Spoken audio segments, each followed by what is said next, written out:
France Maghreb 2. Allez, merci de nous rejoindre sur France Maghreb 2 et c'est parti pour l'émission Parler Santé, tout de suite en direct sur France Maghreb 2. Et celui qui anime cette émission de main de maître, évidemment, il est là, Monsieur Malek. Bonjour Monsieur Malek. Bonjour Medjahed. Pourquoi Comment ça de main va de maître? C'est vous qui animez finalement. Moi je suis là, je pose deux trois questions et ça s'arrête là. Mais non, vous êtes le, Qu'est-ce vous êtes qu'il le est pilier. humble, il se Voilà. sous-estime. Non mais c'est un peu en plus c'est sérieux. Je ne fais pas grand chose sans vous. Je ne Bien. ferai rien. Eh ben, Medjahed, comment allez-vous déjà? Ça va super bien. Il Très, pleut. très bien. Il Est-ce que pleut. vous avez voté? Parce que tout de je n'ai suite, pas dans- voté du Merci. tout. Mais non, Barakallahu fik. non. Vous n'avez pas voté. J'espère que les autres ont, tous ceux qui nous écoutent et toutes celles qui nous écoutent ont voté. Eh ben voilà. D'ailleurs, il vous reste encore un peu de temps. Vous pouvez aller voter et nous écouter en même temps. Eh ben On vous voilà. laisse 5 minutes de battement juste pour signer et voter. Eh ben, Plutôt que s'acheter un pain au chocolat. Voilà. ah ouais, Plutôt bah, que d'acheter tellement de choses qui servent à rien. ouais. Parce que j'ai entendu, on va pas faire d'émission politique, mais à 2 euros c'est trop à leur donner. Donc voilà. Oh là là. Le message est passé. Bien, parfait. Alors donc pour cette émission Parler Santé, nous recevons ce soir, puisque ça y est, il commence à faire nuit maintenant très tôt, notre psychologue William Maghribi qui va nous parler de schizophrénie. Bonsoir William, comment Bonsoir. allez-vous? Très bien, toujours avec vous tous. Bon, c'est déjà ça, si elle va bien. Et voilà. C'est l'essentiel.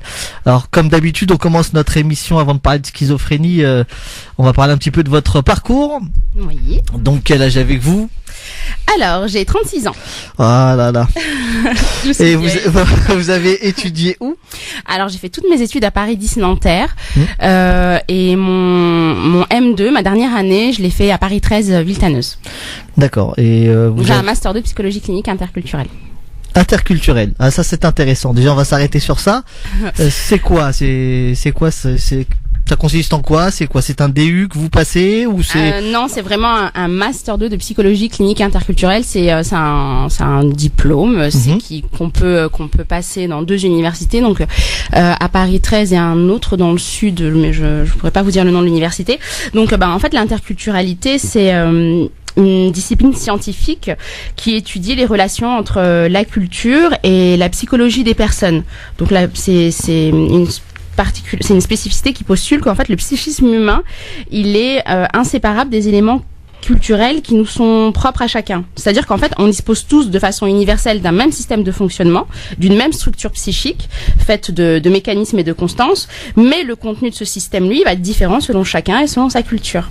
D'accord. Donc en fait vous prenez de manière plus globale les pathologies des gens, notamment de la communauté, puisque c'est aussi votre particularité. Ouais. C'est de prendre en compte pas seulement l'aspect on va dire clinique ou spirituel, mais voilà, mais aussi la partie spirituelle et psychologique. Vous prenez Ouais. tout un ensemble afin d'essayer d'amener vers la guérison vos patients. Effectivement, en fait, vraiment, avec la psychologie clinique interculturelle, on peut être plus dans l'étude de la culture du patient. On en tient compte, en fait, on tient vraiment compte des croyances, des traditions, des tabous, etc. que présente le patient, parce que c'est constitutif de son identité. Et donc, on a vraiment cette écoute-là dans sa prise en charge.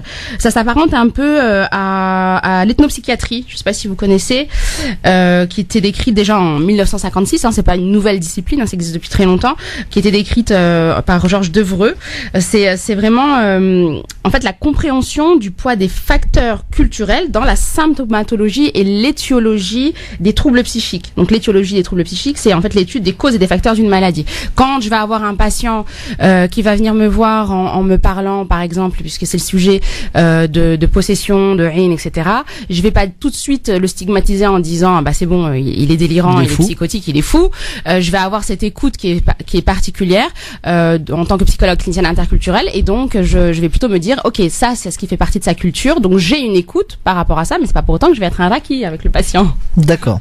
Medjahed, on rappelle Tout les à numéros fait. de téléphone. Le numéro de téléphone pour ceux qui ont envie de parler à William Maghribi, justement, qui est psychologue, et si vous voulez parler de la schizophrénie, hein, c'est ça? Voilà. Eh ben, vous nous entre autres, appelez. tout ce qui est psychologie. Voilà. Hein. ou schizophrénie ou psychologie en général, le 0892 23 99 50. Vos témoignages, évidemment, vous vivez peut-être, vous avez des gens de la famille qui sont schizophrènes, qui ressentent cette schizophrénie ou des questions en matière psychologique en général. Eh ben n'hésitez pas, on est là. Il y a Monsieur Malek, il y a Wiem qui est là. 0892 23 99 50. Étoile est le choix numéro 1. Je rappelle également que vous pouvez rester anonyme, évidemment. C'est sans aucun problème. 0892 23 99 50. Vous êtes prioritaires, chers auditeurs. Ça c'est fait. Donc on va commencer, on va rentrer dans le vif du sujet. Ah, j'ai oublié Snapchat. Oui. Ah, je me suis dit. Bah oui. Je vous attendais, vous. Ah, j'ai oublié Snapchat. J'ai tendu la perche. Bon, tant Ah oui, alors vous tapez France Maghreb de tout attaché sur Snapchat pour les jeunes. Vous rentrez dans la story, vous nous demandez. Hop, vous rentrez dans la story et là vous pouvez poser votre question et Monsieur Malek s'occupera du Snapchat pour lire vos questions pour les plus timides. France Maghreb de tout attaché sur Snapchat. N'hésitez pas. Voilà. Alors, on va commencer donc par expliquer ce qu'est la schizophrénie. On vous écoute parce que là je pense que vous allez développer le thème en long, en large, en travers parce que c'est assez technique finalement. Alors qu'appelle-t-on la schizophrénie? Bah déjà, avant de répondre à votre question, il faut vraiment présenter et différencier rapidement pour que nos auditeurs comprennent bien ce que c'est qu'une psychose, dont la schizophrénie fait partie, tout comme d'autres maladies comme la paranoïa ou la mélancolie. Il faut déjà vraiment que nos auditeurs comprennent la différence entre psychose et névrose. Alors, la psychose, c'est un terme psychiatrique qui désigne un trouble de l'esprit avec une perte du contact avec la réalité. Donc, c'est là où on va trouver des délires, des hallucinations, etc. La névrose, en psychopathologie psychanalytique, ça va désigner des troubles psychiques moins graves que ceux de la psychose. Là, le sujet, il reste conscient de sa souffrance, il reste dans la réalité, mais il présente ce que nous, les psychologues, on appelle un conflit psychique inconscient. Donc là, je vais pas trop développer parce que ce serait un peu trop long.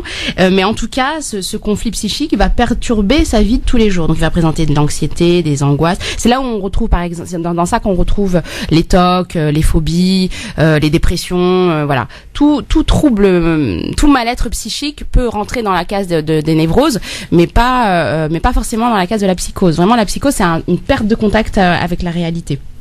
Et donc, qu'est-ce que c'est que la schizophrénie? Alors, la schizophrénie, c'était autrefois appelé par Freud la paraphrénie. La paraphrénie, c'est donc une psychose délirante chronique. Donc, dans la schizophrénie, déjà, il y a délire.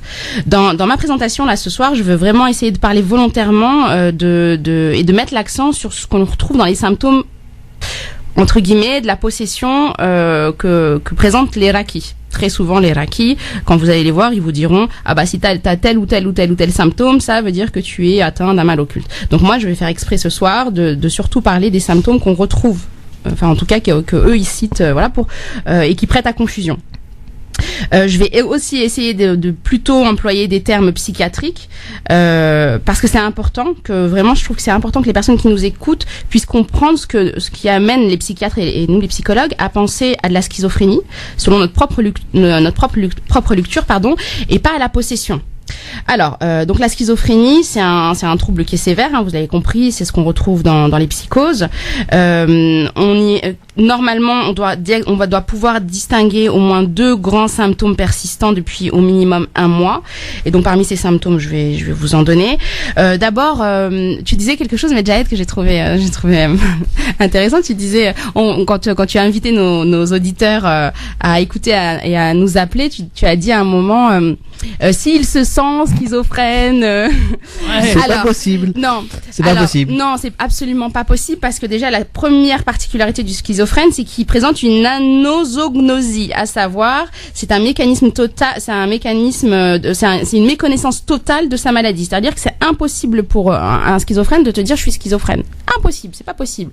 On n'est pas dans le déni comme on peut retrouver dans la névrose où là le patient il sait mais de façon défensive il refuse de l'accepter. Donc voilà, il va déjà présenter ça et puis il va présenter également des hallucinations. Est-ce que vous savez ce que c'est que des hallucinations? Bonne question. Ouais. Alors c'est le fait de voir des choses qui n'existent pas.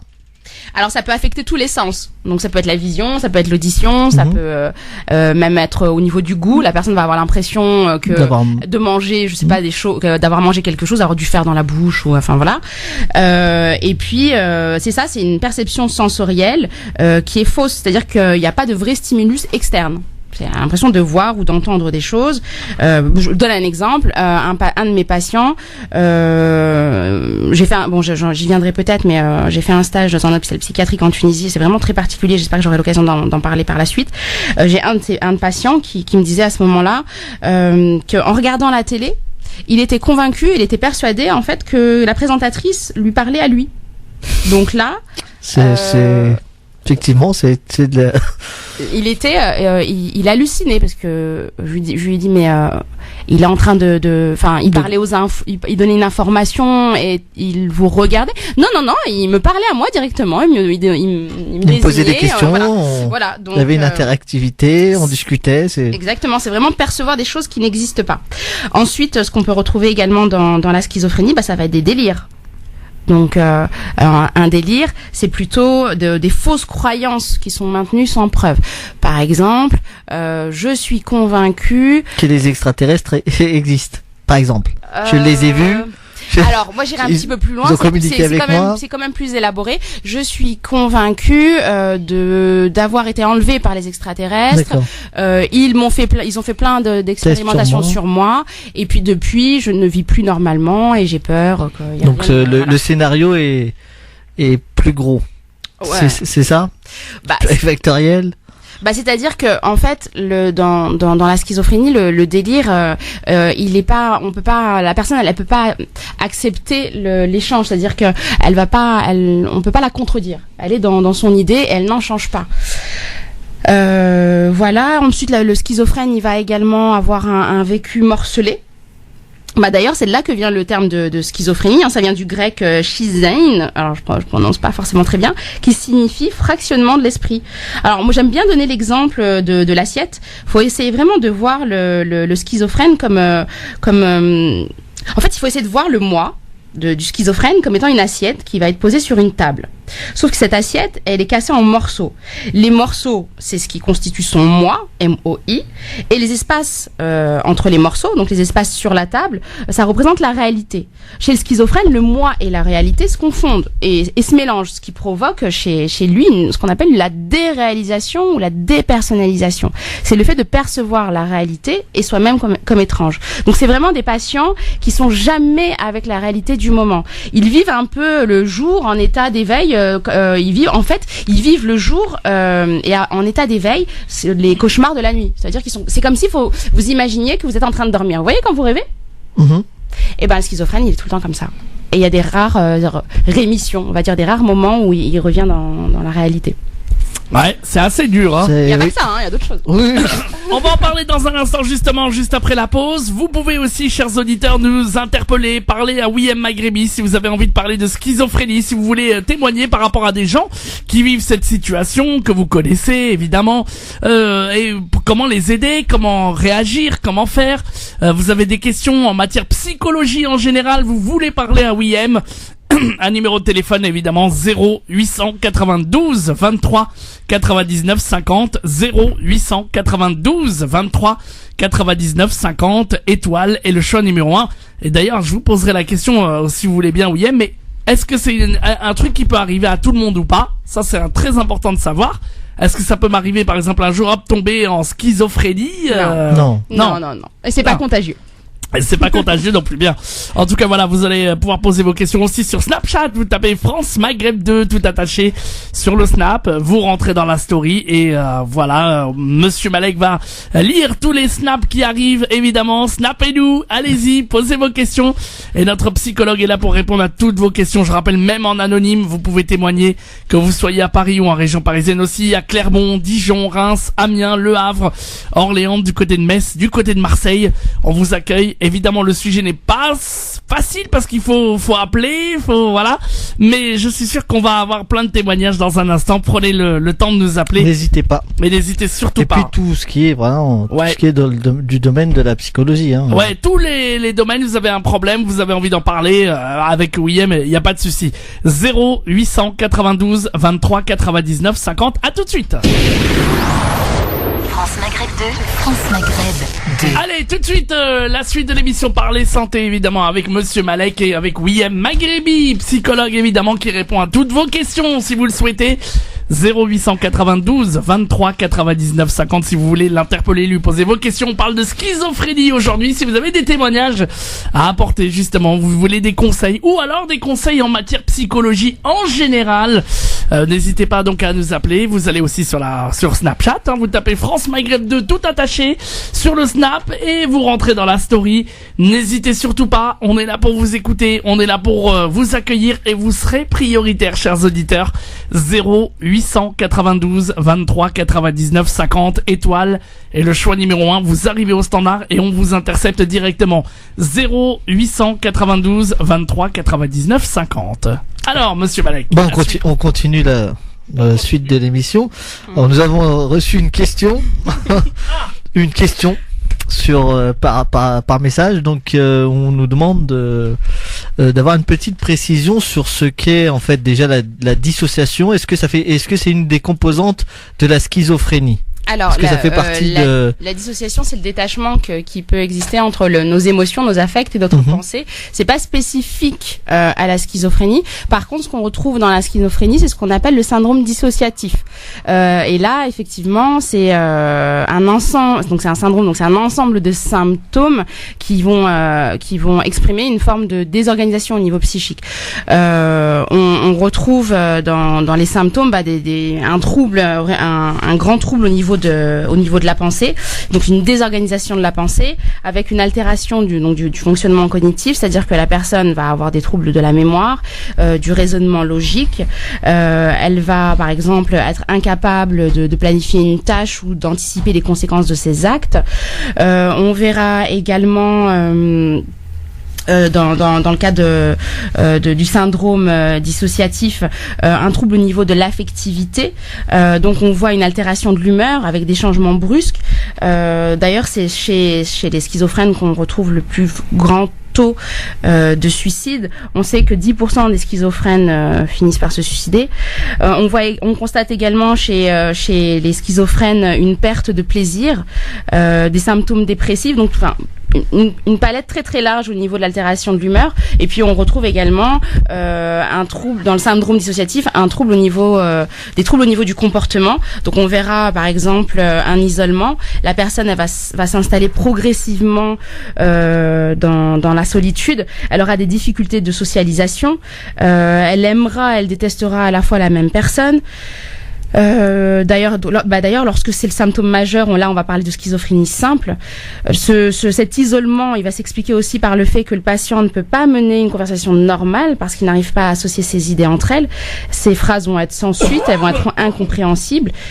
Son discours va être illogique. Et donc ça, c'est très souvent aussi le symptôme qui est rapporté dans les cas de soi-disant entre guillemets possession. On trouvera également chez le schizophrène une apathie, c'est-à-dire une incapacité à réagir. On trouvera une perte d'énergie, une perte de motivation, de volonté, une paresse, une incapacité à s'occuper de soi et à prendre soin de soi. La personne n'arrivera plus à prier, elle n'arrivera plus à faire ses adorations. Donc, on dit directement que c'est une possession, mais ça peut être un symptôme de la schizophrénie là aussi. On retrouvera également une catatonie. Donc, on retrouvera des contractures musculaires avec une quasi-totalité, voire une rigidité du tronc. Et des membres qui vont bloquer la motricité, et ça aussi dans les ROCIA, c'est quelque chose qu'on retrouve très fréquemment pour les personnes qui ont déjà assisté à des ROCIA. C'est quelque chose qu'on voit, hein, c'est un bras qui se bloque, une jambe qui est contractée, etc. Donc tout n'est pas c'était pas question de possession, c'est ça ce que c'est ce que vous essayez de nous dire? Ce que j'essaye de dire, c'est que c'est un petit peu rapide de toujours tout mettre sur le dos de. Ouais. D'ailleurs, pourquoi vous avez choisi ce thème? Alors, d'abord, je vous dirais que Parler Santé, l'émission Parler Santé avec A2S, elle ne pouvait pas faire l'économie, à mon sens, d'en parler. C'est un sujet qui est devenu vraiment incontournable, qui est inévitable dans cette société surconsumériste, à l'origine de plus en plus de pathologies narcissiques, où c'est toujours la faute de l'autre, si ça ne va pas, où on cherche de moins en moins à faire de réel travail sur soi et où on se plaît de plus en plus à se positionner en victime. Puis c'est le sujet à la mode, tout le monde en parle, et puis sur tous les supports, que ce soit dans les CD, par des CD, des DVD, les médias, tout pullule pour parler du sujet. Tout le monde a son mot à dire et tout le monde a sa solution à apporter. Tout le monde a son billet à prendre aussi. Oui, et son billet à prendre. Rajouter. Exactement. C'est avant dans notre société occidentale, on se passionnait des régimes. Aujourd'hui, dans notre communauté, on se passionne du mal occulte et de la possession. C'est vraiment devant ce constat, et surtout moi-même en consultation face à mes patients et mes patientes qui ne relèvent ou pas d'ailleurs de ce mal. Quand je parle de mal, c'est dans le sens de maladie, qui m'est vraiment apparu qu'il est nécessaire d'être avec vous aujourd'hui, pour que même si le temps, je sais que le temps est très très court, mais qu'on puisse en tout cas essayer ensemble d'éclaircir les points qui me paraissent les plus importants. Au moins on envoie un pavé dans la mare, c'est déjà ça. Voilà, essayer de réveiller les esprits, et puis c'est l'objectif, il est là en fait. Si vous nous parlez de ça aujourd'hui, c'est parce que c'est surtout ça. Il y a de réelles dérives. Ouais. Certains se font de l'argent, mais surtout, au lieu de tout mettre sur le dos de la possession, il y a énormément de pathologies qui sont connues et dont les symptômes peuvent être utilisés par certaines personnes pour les faire venir à eux. C'est un peu ce qu'on voit dans je fais un parallèle rapide, mais c'est un peu ce qu'on voit aujourd'hui avec tout ce qui est hijama et tout ce qui est notamment coaching personnel, où les gens se substituent aux réels médecins et en profitent malheureusement. Des fois c'est des gens à la rigueur qui sont pas mal intentionnés, mais des fois ils le sont, et surtout la bonne intention ne suffit pas. Oui, voilà, il faut être compétent. Donc l'objectif il est aujourd'hui de pouvoir mettre une maladie sur des mots MAUX. Exactement. Si simplement un ou deux auditrices auditeurs ce soir peuvent se dire tiens, finalement ce que j'ai ça s'appelle peut-être finalement comme ça et c'est pas forcément ce que je croyais, ce sera déjà ça de gagner. Alors on va juste. Voilà, donc on rappelle évidemment que tous les auditeurs peuvent témoigner, sont les bienvenus évidemment, même en anonyme, au 0892 23 99 50, sujet qui est pas facile à aborder évidemment, mais on vous attend avec le plus grand plaisir. Et puis si vous avez des témoignages avec des gens de votre entourage qui vivent ce problème, cette schizophrénie, vous pouvez aussi nous en parler, il y a pas de souci. 0892 23 99 50. Et puis pour parler aussi psychologie, sur tous les thèmes qui vous interpellent, vous avez envie de parler. Bien, si vous avez besoin de conseils en matière de psychologie, n'hésitez pas. Voilà, si vous voulez faire des blagues comme le docteur je ne vais pas citer, qui dit qu'éventuellement sa femme pourrait être sympa un jour et ensuite s'énerver, ça n'a rien à voir avec la schizophrénie, n'est-ce pas? Alors ça n'a rien à voir avec la schizophrénie. Enfin on peut pas à partir de simplement un symptôme faire un diagnostic. Il faut tout le tableau clinique. Voilà, il faut une chronicité, il faut plein de choses. Mais par contre, si je peux me permettre, moi, ça me laisse penser à un trouble de la personnalité qui s'appelle la personnalité borderline est à limite à vérifier. Moi, j'ai dit ça, j'ai rien dit. Voilà, donc on demandera ça. Si le message est passé, cher médecin qui. Voilà, le médecin. Appelez-nous, monsieur le médecin. Et puis sur Snapchat, vous allez sur France Maghreb 2 tout attaché, vous mettez vos messages. Et puis surtout, venez parler avec nous pour quel que soit. Vous avez une difficulté, vous avez envie de parler à l'antenne, 0892 23 99 50 étoiles est le choix numéro 1 pour parler directement à notre psychologue ici à l'antenne. Alors, on va continuer. Est-ce que vous voyez beaucoup de patients atteints de cette pathologie? De la schizophrénie? Oui, de patients, puisque vous voyez plutôt des dames. Oui, moi c'est des patientes. Alors, pas beaucoup parce que je les oriente quand quand je pose le diagnostic de schizophrénie, très rapidement je les oriente vers le psychiatre. Vers le psychiatre. D'accord. Parce que même si effectivement la prise en charge de la schizophrénie, elle doit être pluridisciplinaire, c'est pas forcément. Il y a des traitements nécessaires, c'est bien ça. Exactement. Et là, le psychiatre est le seul spécialiste, en tout cas, qui est amené à prescrire des traitements. Parce que là, j'imagine que c'est des traitements assez lourds. Effectivement, c'est un traitement qui est... Alors, lourd, c'est un grand mot, mais disons que dans ces cas-là, effectivement, c'est les antipsychotiques qui permettent de maîtriser les délires et les hallucinations, ainsi que la pensée désorganisée qu'on retrouve dans la schizophrénie. C'est vraiment très important. Alors là, je m'adresse aux membres de famille, aux proches de personnes qui ont été diagnostiquées schizophrènes. C'est vraiment très important de prendre les médicaments correctement et régulièrement, conformément aux directives du médecin, parce que c'est très difficile effectivement quand on est schizophrène de présenter une bonne observance du traitement. Donc c'est vraiment aux proches vers où que je m'adresse. C'est d'ailleurs aussi pour ça que moi très souvent je préconise une prise en charge pluridisciplinaire en hôpital, en CMP. Ou en hôpital de jour. Les patientes que j'ai, donc moi en ce moment j'en ai 2 en suivi, et les patientes que j'ai en suivi qui sont schizophrènes, elles ont des injections, elles ont des piqûres tous les mois. Comme ça permet de... Effectivement, c'est pas non plus un traitement facile à prendre. Oui. Donc vous pouvez être accompagné. Il faut absolument, par les infirmières, il faut un encadrement et un suivi, vraiment. Je pense vraiment que et puis il faut vraiment être très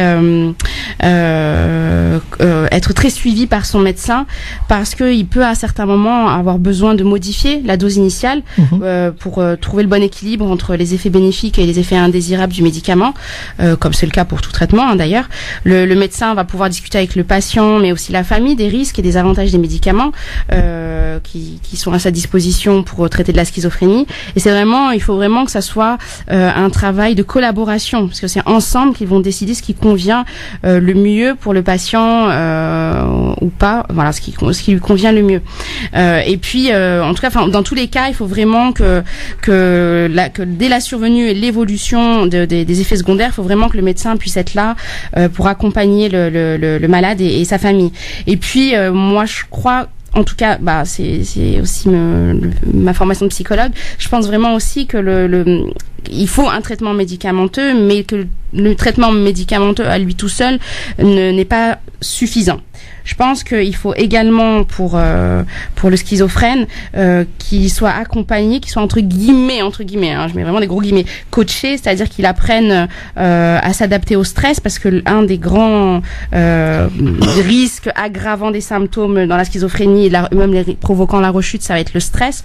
Donc c'est important qu'il puisse être vu aussi par d'autres professionnels de la santé pour l'aider et lui apprendre à s'occuper de lui-même, pour lui donner des conseils, pour rétablir aussi des relations avec les autres, parce que souvent ça pose problème, pour l'aider à se maintenir dans l'emploi, parce qu'un schizophrène, là je vous ai dressé un tableau dramatique d'entrée de jeu, mais un schizophrène peut avoir une vie normale entre guillemets.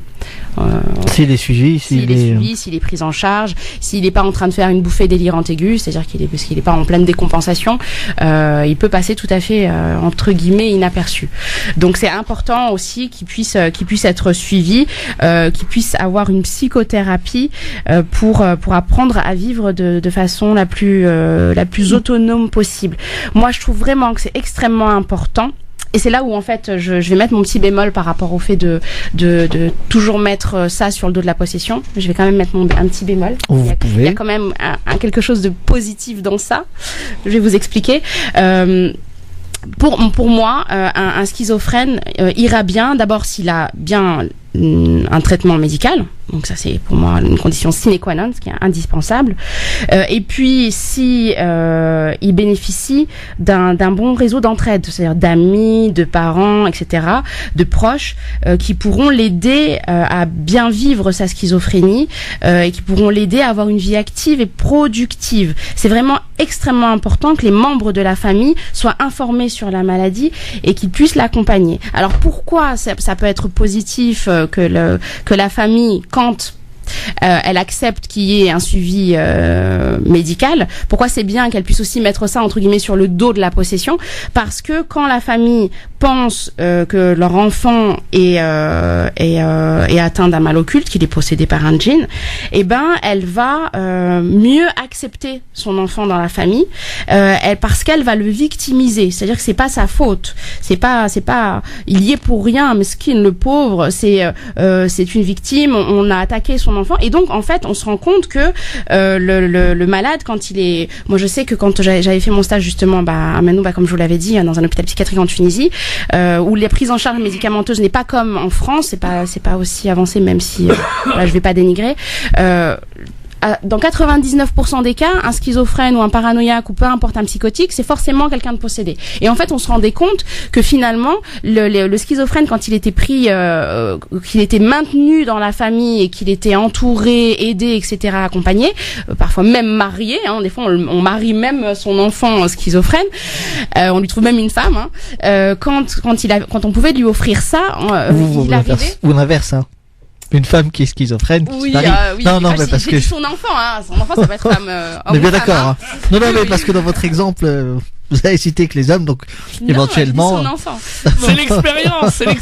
Oui, parce que j'ai des exemples en tête, c'est pour ça. D'ailleurs, je vous coupe, mais est-ce qu'il y a plus d'hommes ou de femmes schizophrènes ou c'est une proportion égale? Alors moi je vais pas vous dire de bêtises, j'ai pas d'idée là-dessus. Je veux pas vous dire n'importe quoi. Par contre non, j'ai lu que c'était les hommes qui étaient touchés plus jeunes, et que les femmes plus tard. Ouais, exactement. Ce qu'on sait, c'est que pour les hommes, c'est entre 19 et 23 ans, en gros, hein, que va se faire l'entrée dans la maladie. Donc ça se fait très souvent par ce qu'on appelle une bouffée délirante aiguë. Et notamment suite à suite à la prise de certains stupéfiants. C'est vrai qu'il y a beaucoup de jeunes en banlieue qui consomment énormément de cannabis et autres, et qu'on revoit quelques années après, limite dehors, tout seul, à parler, tout seul, à être je vais pas dire, j'ai utilisé l'expression être comme des zombies, plus d'expression, plus quasiment aucune possibilité de discuter avec ces gens-là. C'est lié notamment à ces substances. C'est prouvé, je veux dire, ça détruit vraiment le cerveau. On évoque en tout cas régulièrement la consommation de cannabis ou en tout cas l'exposition à un événement très lourd en charge émotionnelle, hein, dans les causes d'entrée dans la maladie. Simplement juste pour nos auditeurs, donc je vous disais entre 19 et 23 ans pour les hommes dans l'entrée dans la maladie, et 27 ans pour la femme. Effectivement, c'est plus tard. Par rapport au cannabis, comment dire, moi je vais pas autant généraliser, c'est-à-dire c'est pas parce que forcément on prend du cannabis qu'on va rentrer dans de la schizophrénie, parce que sinon il y aurait beaucoup plus de schizophrènes. On sait qu'environ 1% à peu près, selon l'OMS, 1% de la population, soit près de 600 000 personnes en France consomment du cannabis. C'est pas pour autant qu'ils sont schizophrènes. Mais ce qu'on sait aussi, c'est que la fréquence et la gravité des rechutes, elle est très souvent liée à la consommation de cannabis, parce que la schizophrénie, elle va de pair avec un rapport qui est très problématique à la réalité. Or, le cannabis ou n'importe quelle autre drogue va altérer les perceptions et les sensations corporelles. Donc c'est un facteur aggravant, effectivement. D'accord. Au niveau donc des causes, oui, Medjahed. On va marquer la dernière page de publicité et on va revenir évidemment après pour continuer ce débat, et pour les dernières minutes de l'émission Parler Santé, ça passe déjà très très vite. Et je rappelle évidemment que tous les auditeurs sont les bienvenus. 0892 23 99 50 étoiles et le choix numéro 1, et vous arrivez directement sur l'antenne. Et puis sur Snapchat évidemment, vous pouvez nous envoyer un petit message, France Maghreb de tout attaché, vous rentrez dans la story et il n'y a pas de souci. On revient très vite, ne bougez pas. France Maghreb 2, France Maghreb 2. Et nous sommes de retour sur France Maghreb 2 dans cette édition Parler Santé, évidemment, avec Monsieur Malek et William Maghrebi. Je rappelle évidemment que si vous voulez passer à l'antenne et parler, bien entendu, à notre psychologue, et si vous souhaitez intervenir, eh bien vous appelez le 0892 23 99 50 étoiles et le choix numéro 1. On est de retour pour cette dernière partie de l'émission, messieurs, avec messieurs et madame, évidemment. Et donc, Monsieur Malek, eh bien on est reparti pour la dernière partie de l'émission. Alors Monsieur Malek, il entend plus rien. J'entends plus rien. Ah bon? Ah oui? Comment ça, vous entendez plus rien? Non, attendez. Qu'est-ce que c'est que ce C'est truc? les aléas du direct. Ah oui, là, mais comment ça, il y a plus rien du tout? Non. Je pense qu'il y a un On ne s'entend plus. Eh ben pourtant nous, vous avez appuyé sur un truc. Oui, je pense qu'il y a un bouton qui a été. Bon, c'est bon là ou ça marche toujours pas? Non. Non. Ben alors, mais qu'est-ce que vous faites? C'est un bouton qui est tout en haut, je pense. Un bouton qui est tout en haut. Bon, c'est pas grave, ça nous empêche pas de Bah parler. écoute, ça nous empêche pas de parler. Et là, ça marche mieux là? Non, on n'entend plus rien. On mais n'entend plus rien. Mais qu'est-ce qui se passe? C'est pas grave. Bon. Je pense que c'est. Ah, voilà. Ça y est. Ah bon, d'accord. Voilà. Merci. Là, ça fonctionnera un peu mieux. Déjà qu'on n'a pas beaucoup de temps. Oui, alors. Franchement. Allez, rapidement, on est en. On arrive sur la dernière partie.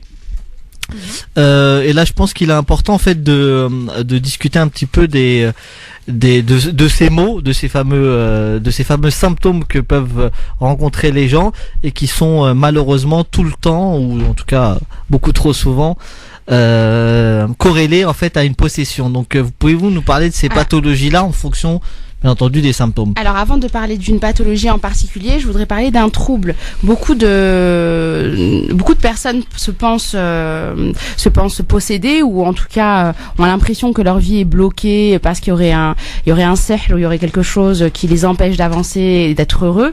Mais c'est pas pour autant qu'ils sont schizophrènes, c'est ce qu'on disait. Ils présentent pas forcément de délire. Donc très souvent, ce sont des personnes qui présentent ce qu'on appelle une alexithymie. Alors j'insiste à chaque fois en parlant de ça, mais je continuerai à en parler autant que nécessaire. L'alexithymie, c'est une difficulté à communiquer verbalement ses émotions. C'est en fait un évitement des conflits psychiques.